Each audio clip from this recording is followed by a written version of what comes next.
What's up, YouTube? 2016 Mazda 6. I'll show you how to reset the scheduled maintenance light right here.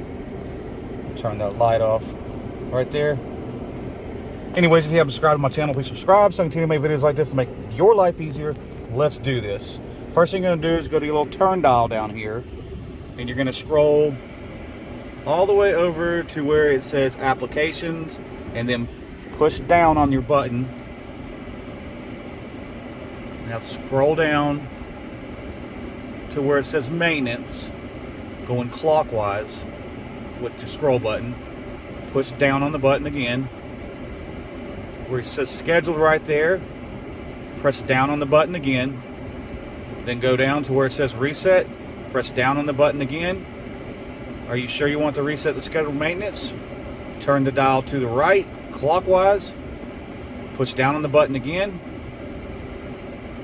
Boom, just like that. Now if you want to get back to your normal screen, just press the button to the left where the arrow's highlighted. Press down on the button again. Go to the highlighted button, press down on the button again. Highlight that arrow again, and you're right back to where you need to be. Anyways, I hope y'all liked this video. I hope y'all found it informative. Y'all have a good day. Check like, y'all subscribe. Peace out.